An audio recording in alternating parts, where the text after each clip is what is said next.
Welcome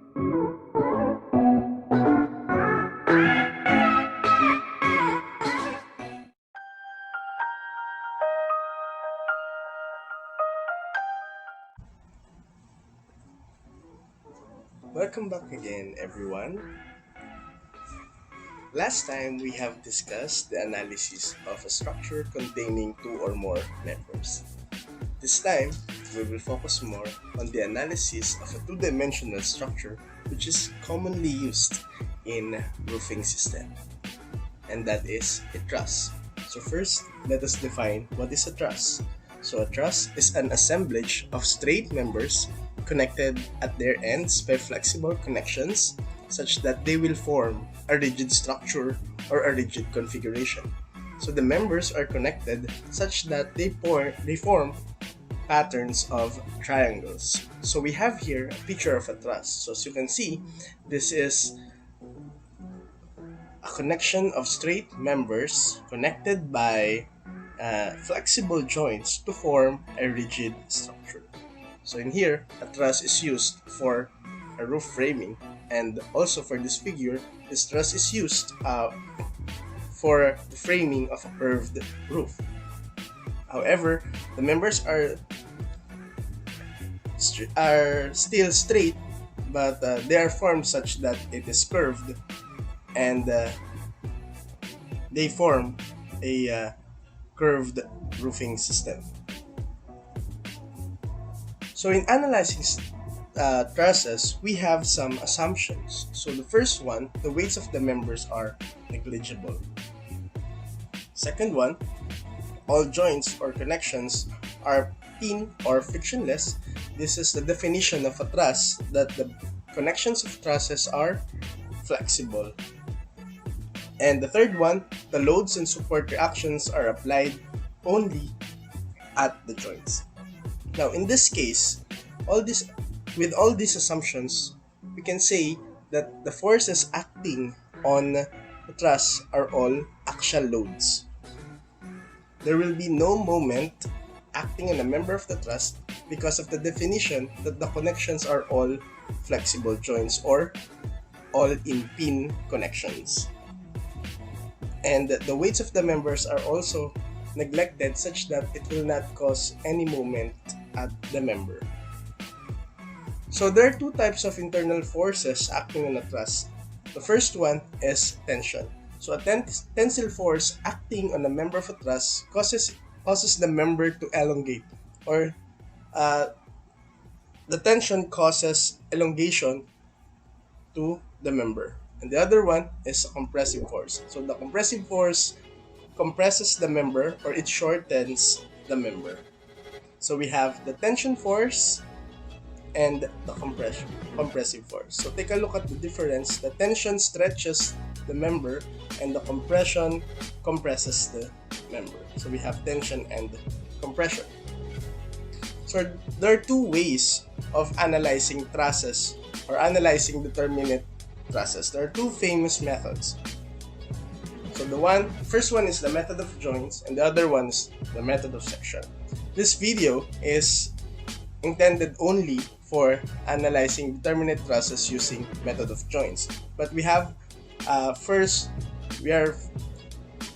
we are to determine first the difference between method of joints and method of section.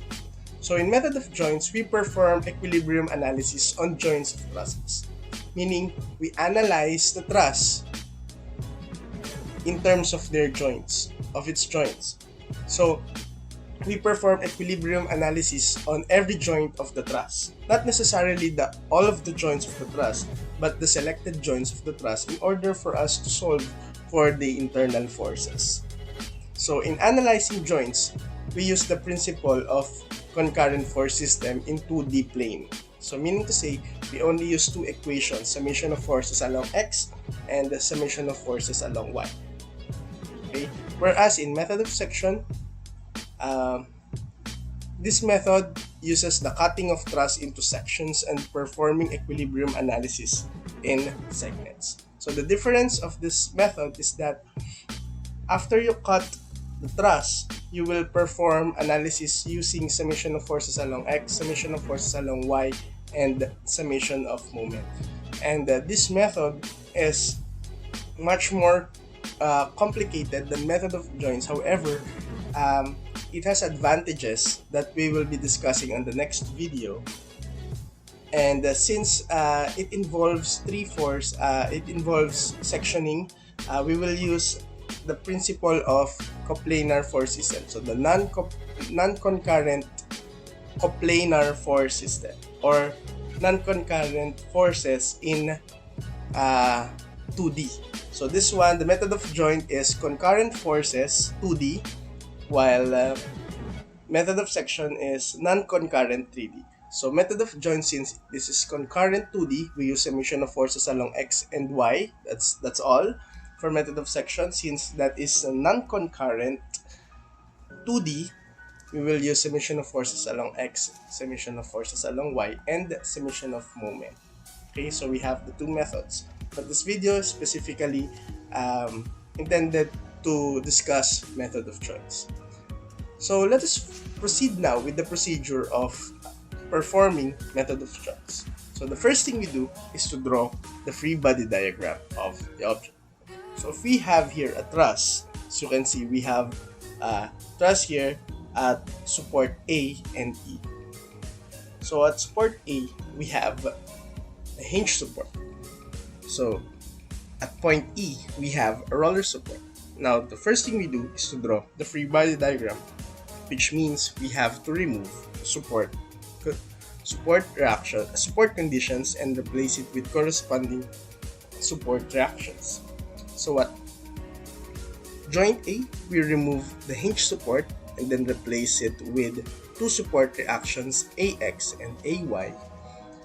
And at joint E, we will remove the roller support and then replace it with a corresponding support reaction. So after we draw the free body diagram of the whole structure, we will determine the support reactions by using the equilibrium equations, summation of forces along x, summation of forces along y, and summation of moment. So with the use of these three equilibrium equations, we will be able to determine the support reactions of a determinate truss. So as you can see, the truss in the figure in the left, the figure in the right, is a system of forces which are non-concurrent. So meaning to say, we can solve the unknowns by using summation of forces and summation of moment. Next, after determining the support reactions, we will perform joint analysis. Now, to perform joint analysis, it is advised to select the nodes properly. So how do we select the nodes properly? That is by selecting a node with minimal number of unknown. So in this figure, as you can see, let's have joint A. So joint A has two members connected on it. That is member AB and member AH. Since AX and AY have already been determined from the determination of support reactions, node A has only two unknowns, AB and AH. So let us blow up the free body diagram of node A. So as you can see, we have here node A with the support reactions AX and AY. They are both known or determined from the previous procedure. Now, we have two unknowns, PAB and PAH. So, it is part of the procedure to assume the direction of internal forces that we are asked to determine. So, since AB is unknown, or the internal force AB is unknown, we have to write AB either in tension or compression. So, it is up to your decision if you will draw PAB as tension or compression. In this case, I draw the value of PAB, or the internal force acting at member AB, as tension because it shows that PAB is acting away from node A. So, an arrow directed away from point A means it is tension. So likewise, since PAH, or the internal force acting at member AH, I assume that to be tension, I draw an arrow away from node A, which shows that it is in tension. Now, the internal forces that I have drawn in this joint A is just my mere assumption of PAB and PAH, or I have just assumed that they are in tension. But this does not guarantee that this is correct. Upon calculation, we will see if this PAB and PAH are correct. So we have here the analysis at joint A, and the PAB is assumed in tension and PAH is assumed in tension.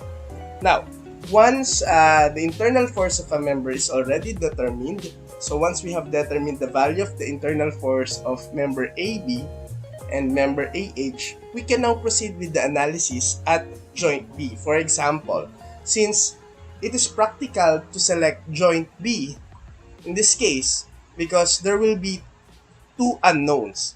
Since AB is already known, we are left with two unknowns, BH and BC.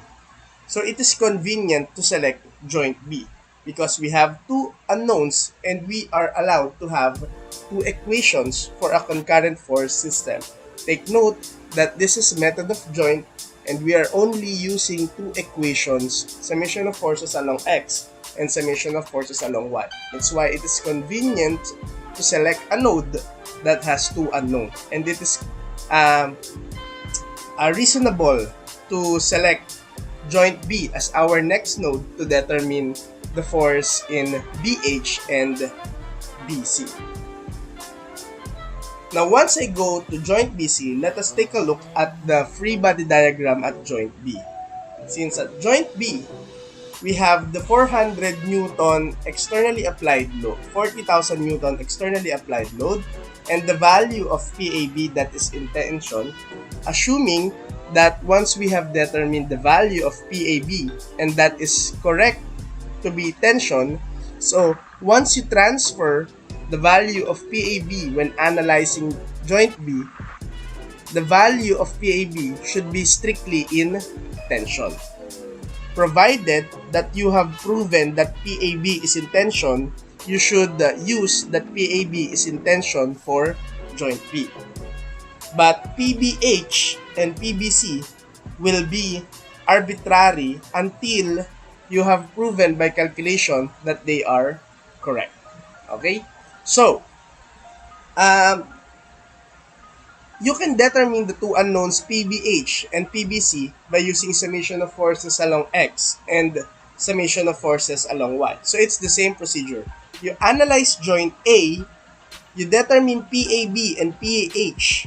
So two unknown needs two equations, summation of forces along X and summation of forces along Y.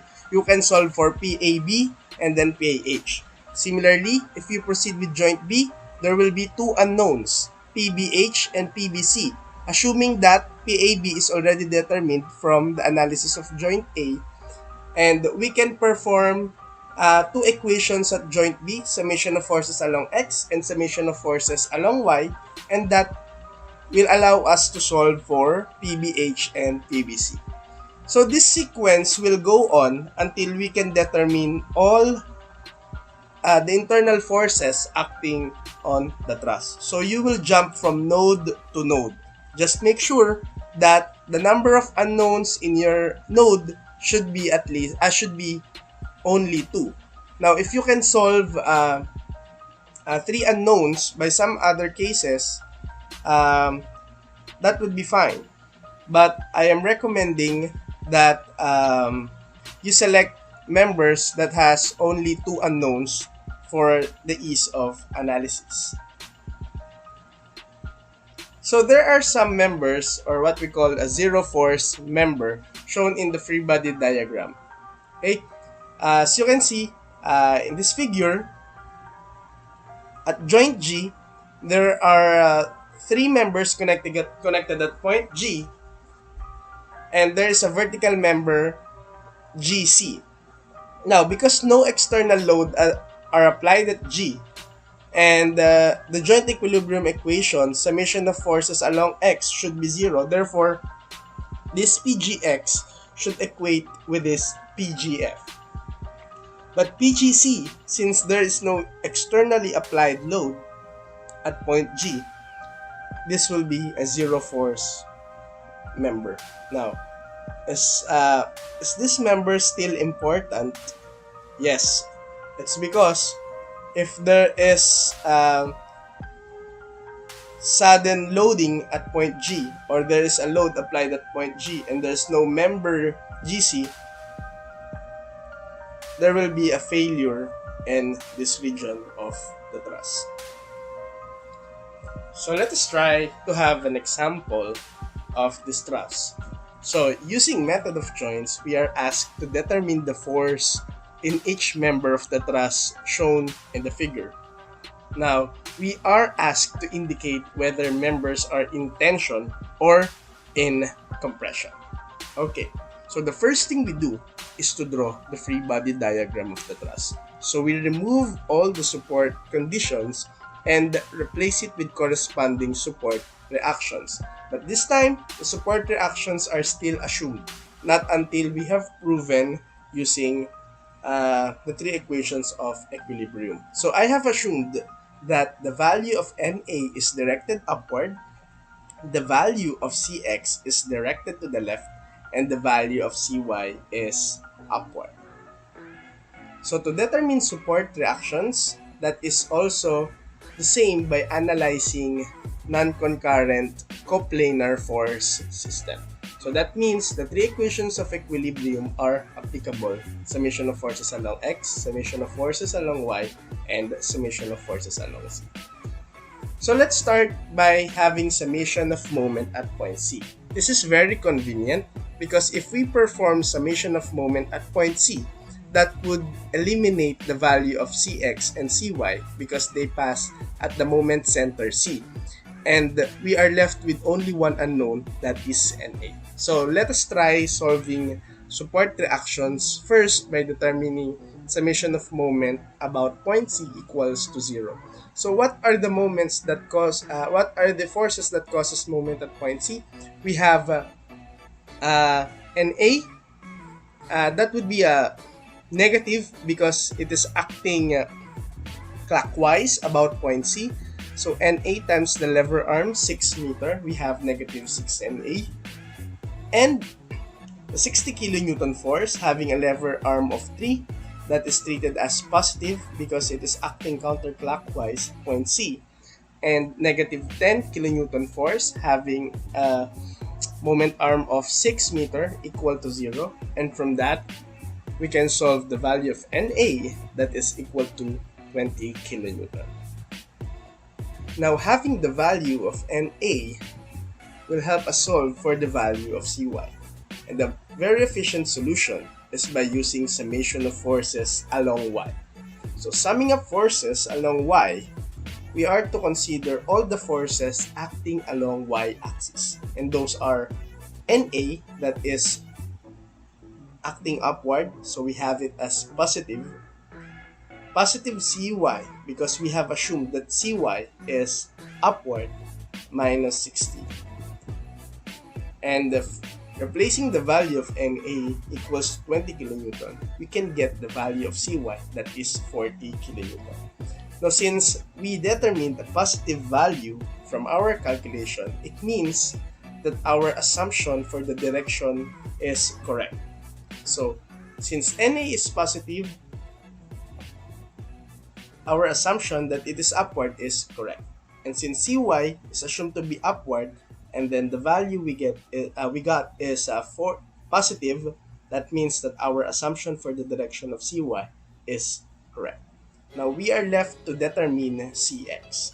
Now to determine Cx, we use the last equation of equilibrium, that is summation of forces along X. Now considering all the forces acting along the X-axis, we have negative Cx because it is directed to the left, and the positive 10 kilonewton acting to the right, which means Cx is equals to 10 kilonewton, and that The direction of CX is correct because we have a positive value. So there we have the support reactions. The next step is we proceed by analyzing joint A. Okay. So based on the procedure, we are asked to select a node that has minimal number of unknown. So as you can see, we can also select joint C. So at joint C, we have two unknowns. The internal force for member CD and the internal force for member CD. And that will be solvable because we have two equations of equilibrium, summation of forces along X, summation of forces along Y. At joint B, there are three unknowns, AB, DB, and CB. That's why it is not yet ideal to choose joint B because there will be three unknowns and we are left with only two equations. For joint A, however, there are only two unknowns, member AB and member AD. So, or the internal force at member AB and internal force at member AD. Which means, if we have two unknowns and two equations, we can determine the internal forces. This time, let us proceed in analyzing joint A. So in analyzing joint A, let us first put in the free body diagram the support reactions NA 20 kN. So the value of NA is already established and the direction is also established. That is 20 kN upward. So according to the procedure, the internal forces or the direction of the internal forces will be assumed. So let us first put the internal force at member AB. So as you can see in the figure, I am assuming that the internal force at member AB is in tension because I'm drawing an arrow that is directed away from point A. And for member AD, I have drawn a force that is also in tension or acting away at point A. So I have assumed both AB and AD to be in tension. So you have to label the force and then after that you draw the direction. So since it's more convenient to use slope than angle, I will be using the slope. So the slope of this member is 1:1. You have 6 here and then 6 upward. So that would be 1:1. And this unit triangle has a hypotenuse equal to square root of 2. Now these values will be useful in determining the components of PAB as we go on with the analysis of joint A. Okay, so we have now the free body diagram at joint A containing the members connected at joint A, which are PAB, PAD, and the support reaction NA. Now, again, we have two equations, summation of forces along X, summation of forces along Y, and we have two unknown, PAB and PAD, which is just enough for us to solve the values. So, the direction of internal force of members AB and AD are still assumed by this time, not until we have solved the value. But as you can see, there is a smart way of assuming the internal forces. As you can see, since NA and 20, since NA that is equal to 20 kN has already been proven correct to be upward, the value of PAB now should be smartly assumed. So, if this NA 20 kN is upward, the Y component of PAB should obviously be directed downward to compensate the upward 20 kN. Okay? So, basically, if you are assuming the direction of PAB, it should be directed to joint A to compensate the 20 kN force. Because the Y component of PAB, if this is assumed in tension, it will be upward and it is not compensating the 20 kilonewton force upward. That is why it should be directed at point A, not as tension, but as compression. But in this case, I have chosen to select that PAB is in tension for the case that we will see how we will deal with the wrong assumption of direction of force. Okay? Now, how will we what will we do if our assumption is wrong? So that's why I intentionally make this one as tension. But obviously, if this one is acting upward, then the y component of PAB obviously is directed downward, should be directed downward, and that this will be in compression. However, these are just merely assumptions, and the computations will tell you if you're correct, if your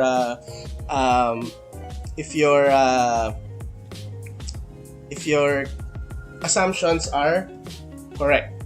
Okay, there are times which I have been wrong in assumption, but along the way you will be corrected by your analysis. Okay, let's start. So in solving for PAB and PAB, we have two equations of equilibrium. Now let's start with summing up forces along y. So summing up forces along y, we have the value of NA that is positive plus the y component of PAB, that is PABY. PAD is not included in the equation since it has no y component.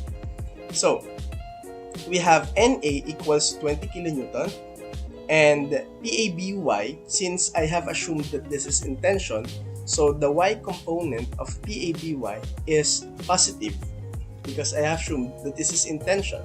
Okay, so if I want to get the y component of PAB by using the slope, so the multiplier now will be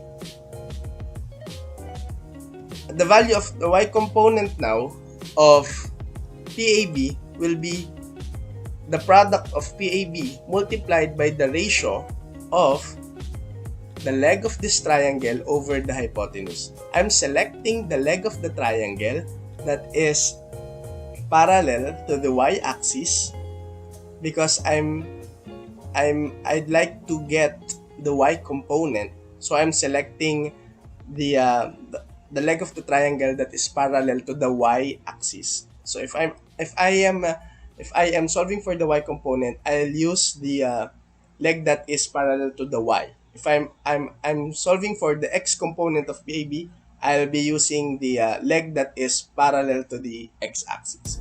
So since I am asked to solve for the y component of PAB, I'm using the ratio 1 over square root of 2 times PAB. So I have here the y component. So this equation will let us solve for the value of PAB, and now PAB is negative 28.28 kilonewton. Now, since the value that we have determined from PAB is negative, this means that my assumption for PAB is wrong, and that this tension should be in compression. And as you can see, that is obviously correct. It's because the y component of PAB should compensate the upward force of 21 kilonewton. So if your assumption is wrong, it's okay. You will just have to change the direction based on the sign of the answer. Okay? So once I have corrected the direction of this PAB, I can now proceed with the other member. But first, let us determine the behavior of this PAB. So PAB now is equal to 28.28 kilonewton compression. So take note, C is for compression. Now, we can solve for PAD by using summation of forces along X. So let us have the forces acting along X direction. That would be PAD positive minus PABX. The X component of PAB is negative because it is directed to the left. So The x component of PAB. The x component of PAB is equal to the product of PAB multiplied by the ratio of 1 over square root of 2, because I'm selecting the leg of the triangle that is parallel to x-axis over hypotenuse, that is square root of 2. Now, this equation will let us solve for value of PAD that is equal to 20 kilonewton. Now, as you can see, the value that we have for PAD is positive. This means that our assumption that PAD is in tension is correct.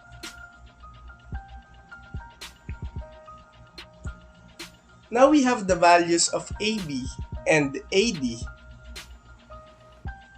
We can proceed with the next joint. So as you can see, at joint B, we will only now have two unknowns, member BD and member BC. So we can proceed with joint B. At point D, there will only be two unknown. It is BD and DC. So you can proceed with joint D. So it's either you go for B or you go for D. And also, you can go for C because there will be only two unknowns. That is CD and CB. Now this time, I will proceed in analyzing joint C. So let's first draw the free body diagram of joints. So start by drawing the support reactions at joint C. So the support reactions at joint C, we have CX, that is 10 kilonewton directed to the left, and CY, that is 40 kilonewton directed upward. Okay. The next, you draw the free body diagram by adding the internal forces. So for member CD, it is obvious that you have to draw PCD to the right because you need to compensate the value of CX. But I intentionally draw PCD to the left for us to show how we will deal with wrong assumption of forces. So, let's start. So, the direction of internal forces of member BC and CD are assumed. Although, on the first observation, we can say that PBC is compression and also PCD is in compression. But we have intended to write it in, draw it in tension so as we will be knowledgeable on how to deal with the wrong assumptions of direction. So we have summation of forces along X, that would be negative CX minus PCD equals to 0. So because negative because directed to the left, and negative PCD directed to the left equals to 0. And then substituting the value of CX in the equation will give us the value of PCD, that is negative 10 kilonewton. As you can see, we have a value that is negative, which means that is not in tension but is in compression. So we have PCD 10 kilonewton compression. So to solve for the value of PBC, we use the summation of forces along Y, CY plus PBC, and then injecting the value of CY, that is 40 kilonewton.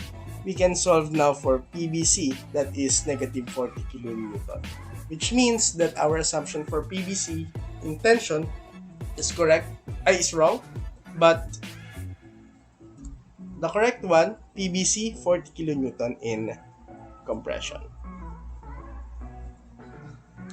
So we have now 10 kilonewton compression for member DC and 40 kilonewton compression for member BC. And we are left to solve for member BD. We can either use joint B or joint B. But I am going to use joint B. So, in analyzing joint D, let us first draw the free body diagram of joint D starting with the externally applied load. So, the 60 kilonewton externally applied load and the value of PAD. So, PAD is determined to be tension. So, you don't have to assume the direction of PAD because it has been already determined to be tension at a value of 20 kilonewton. So, you place PAD in tension and put the value equals to 20. PCD was determined to be compression, so the arrow for PCD is towards joint D. So we have PCD towards joint D having a value of 10 kilonewton. So for the value of PBD, it is smart to say that PBD is tension to compensate with the 60 kilonewton downward load. This time, I am using the smart way of assuming the internal force. So we have PBD. So after writing all the forces, but make sure in your notes you write the 20 kilonewton, the 10 kilonewton for you to easily understand the free body diagram. Okay. Now writing the slope here, the slope will be 1:2, and the hypotenuse of this unit triangle is equal to square root of 5. Now since we only have one unknown, we can solve this one using either summation of forces along x or summation of forces along y. So I will be using summation of forces along y. So summing up forces along y, we have the y component of PBD and the 60 kilonewton force acting downward. So we have plus PBDY minus 60 equals to 0. The y component of PBD will be PBD multiplied by the ratio of the leg parallel to the y-axis over the hypotenuse of this unit triangle. So that would be 2 over square root of 5 PBD minus 60 equals to 0. This equation will let us solve for the value of PBD, that is 67.08. And since we have a positive value, this means that our assumption is correct, and we can say that the internal force in member BD is in tension. Okay, let's have another problem. This time we will be using angle instead of slope in determining the components. So using method of joints, determine the force in each member of the truss shown in the figure. Indicate whether the members are in tension or in compression. So the first thing we do now, again, is to draw the free body diagram of the structure. So we have to draw the support reactions. So at joint A, we have AX and AY because that is a hinge support, and we have Fy for F, that is a roller support. So using equations of equilibrium, this is a non-concurrent coplanar force system. We can use summation of forces along X, summation of forces along Y, and summation of moment to determine the unknowns AX, AY, and Fy. Now to do that, let's have summation of moment at point A so as to eliminate AX and AY, and we are left with only one unknown, that is Fy. So what are the forces that cause moment at point A? We have the negative 60 kilonewton times the lever arm 10, that is negative because it is acting clockwise at point A, minus the 80 kilonewton force multiplied by its lever arm 20 plus Fy multiplied by its lever arm 30. This is positive because this is acting counterclockwise about point A. So with this, we can solve for the value of Fy, that is 73.33 kilonewton. So the value that we have determined is positive. That means that our assumption for Fy is correct. So Fy is directed upward. Having the value of Fy can help us easily solve the value of Ay using summation of forces along Y. You can use summation of moment, but summation of Fy is the speedy solution in solving Ay. So we have summation of forces along Y, and considering all the forces acting vertically, we have Ay positive plus Fy 73.33, that is positive, minus the two forces acting downward, 60 and 80. So with that, we can solve for Ay, that is equal to 66.67 kilonewton. And summing of forces along X would give us the value Ax is equals to 0 because there are no externally applied loads acting on the x-axis. So with that, we can proceed with the analysis at joint A. So it is convenient to select joint A because there will only be two unknown, AB and AC. So we have two equations of equilibrium for joint analysis, summation of forces along X and summation of forces along Y. We can solve AB and AC. So let us draw the free body diagram of joint A. Start drawing the free body diagram by writing the support reactions. We have AY equals to 66.67 kN and AX equals to 0. The next thing we do is to draw the internal force of the members connected to joint A. So let's start with assuming FAC.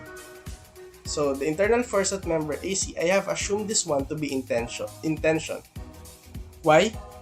Because AY is directed upward. The Y component of FAC should compensate with the with the upward value of AY. So I have assumed that FAC is in tension, so as to give me a Y component that is directed downward. Now, if I will assume the internal force of member AB, it would be in compression. The reason why is that AX is 0 and the X component of FAC is directed to the right. Since you already have the X component of FAC directed to the right, your FAB should compensate the X component of FAC.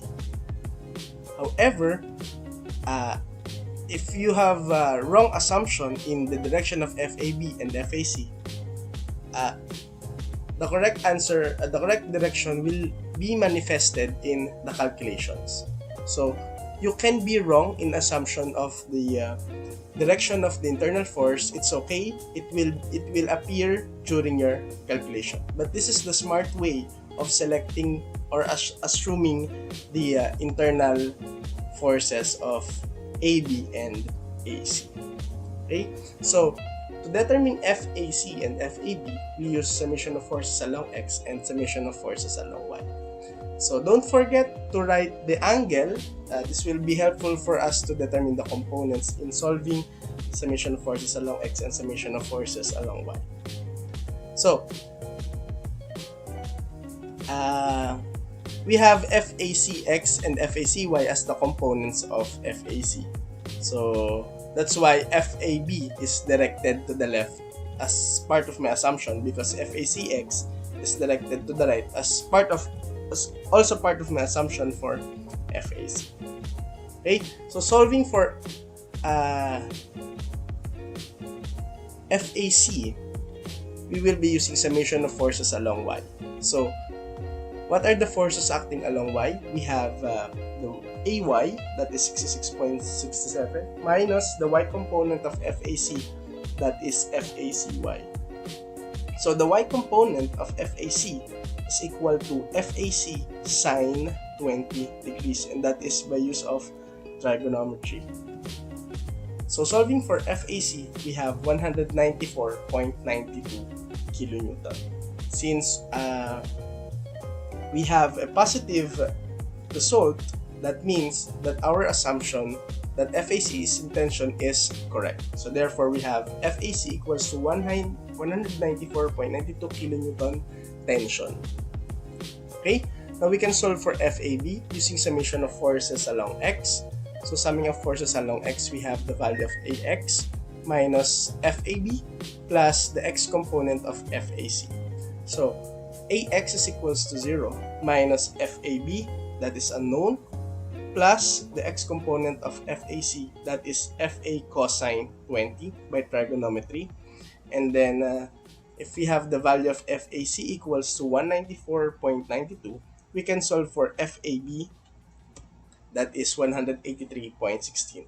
So since the value that we have is a positive value, that means that our assumption that FAB is in compression is correct. So we have FAB equal to 183.16 kilonewton in compression. Now we have analyzed the internal force at AB and AC using method of joint at joint A. We can now proceed to other joints to determine other internal members. Now let us proceed at joint C. So let us inspect joint C. How many unknowns will there be at joint C? 1 for member DC and 1 for member CE. Member AC has already been determined using using equilibrium analysis at joint A, leaving us only two unknown, EC and CE. AC is already given as 194.92 kilonewton in tension. So two unknowns will help us. Two unknowns can be determined by two equations of equilibrium. So it is okay if we proceed with joints. So let's start by drawing the free body diagram at joint C. So first, let us establish the forces which are already been determined. Okay, so let's start with the FAC or member AC. So FAC is in tension. That is why it should be directed away from the node C. So we have FAC 194.92. And then FBC, I have assumed that this should be downward. It's because the Y component of FAC is upward. It is smart to say that FBC is downward. However, if you want to assume it as tension, so be it, as long as after you have proven the calculation, you have to correct the direction. So your calculation will tell you the correct direction of your assumption. And FCE, I have assumed that this is directed to the right to compensate the X component of FAC. And then don't forget to label the angle for you to easily identify the components. Okay? So using the two equations, summation of forces along X and summation of forces along Y, we can solve for the values of FBC and FCE. So this is the X component of FAC and the Y component. So using summation of forces along X, we can solve for FCE. And that is by the X component of FAC, that is negative FACX plus FCE. So this is negative because this is directed to the left, and this one is positive because it is directed to the right. So the X component of FAC is equals to negative FAC cosine 20 degrees. Using trigonometry, you have this one. And the value of FAC is already determined at 194.92 kilonewton. So we can solve the value of FCE equal to 183.16 kilonewton. And the value that we have is positive, which means that our assumption for FCE as tension is correct. So we have FCE equals to 183.16 kilonewton tension. Next, we will use summation of forces along Y. So we have the forces acting along Y axis, and that is the Y component of FAC. You have FACY minus FBC. So the Y component of FAC is determined as FAC sine 20 degrees by trigonometry, and the value of FAC is 194.92. So we have this equation which will enable us to solve for the value of FBC. And FBC now is equals to 66.67 kilonewton. Since we have a positive value here, that means that our assumption that FBC is in compression is correct. So we have FBC equal to 66.67 kilonewton compression. So let us proceed with the analysis at joint B. Now we can go to joint B since we already know BC and AB. We are left with two unknowns, BD and BE. Previously, if we have not proceeded yet with the joint C, we can proceed with joint P because you have three unknowns, BC, BE, and BD. But since you have already analyzed joint C, you can now solve for joint B because there will be only two unknowns, BE and BD. So let us draw the pre-body diagram of joint B. I'm sorry, this is joint B. Joint B. Okay. So, joint B, we have we have to write first the known internal forces acting at joint B. So we have FAB, 183.16 kilonewton. FBC, that is 66.67 kilonewton. They are both compression. FAB is in compression. FBC is in compression. And FBD, I have assumed that this one is in compression as well. And FBE, okay? Yeah. So I have the component here. But this time, I have forgotten to write the 60 kilonewton force acting downward, and it should be considered. Okay, so we have two unknowns, FBD and FBE, which will enable us to solve for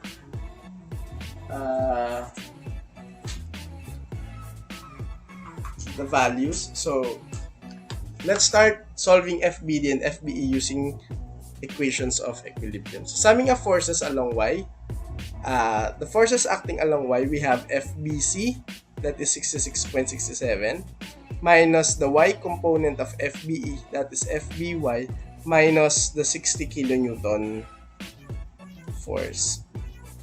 Okay, so FBC minus the Y component of FBE, which is FBEY, is equals to FBE sine 20. So again minus 60. Sorry, I have forgotten this one to write in my presentation. So since we know the value of FBC equal to 66.67, we can now solve for FBE using this equation, and the value of FBE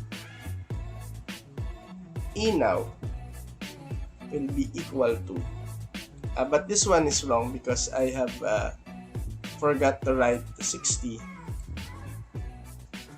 So this will be, let me just press in my calculator. This will be 19.50.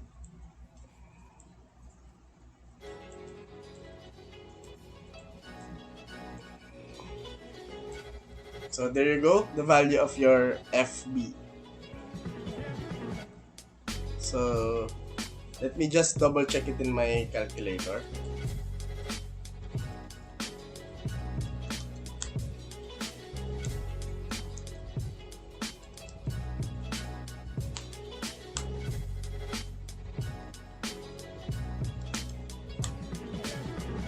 Okay, that is a 19.50. Let me just correct this one. This is 19.50.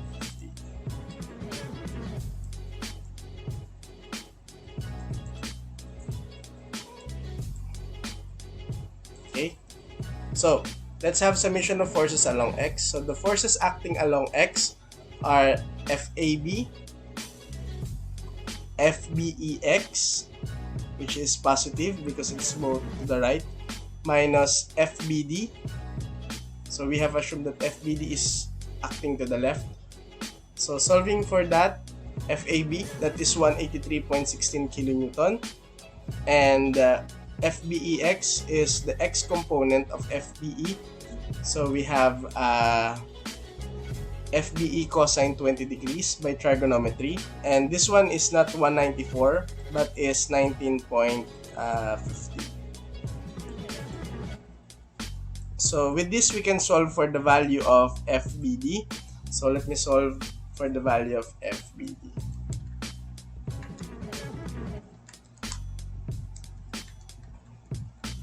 So the value of your FBD now is not this one, sorry, because I have forgotten to inject the 60 kilonewton force. So the FBD now is 164.84. 164.84. Okay, so the value that we have determined for FBD is positive, which means that our assumption for FBD in compression is correct.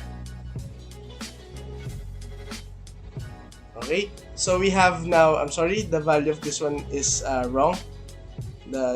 You will just correct that, but the direction is correct.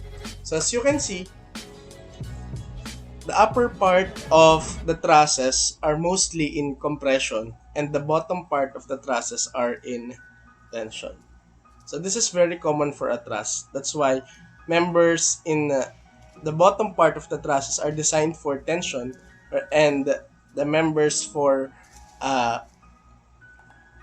the upper portion of the truss are in compression. But what can we observe in using method of joints? We have to go joint by joint by joint in order to determine the member in this portion. And that is why we have the method of section, which is efficient in determining the internal forces of a member that is far away from a joint that is first determined. And how do we do method of joints?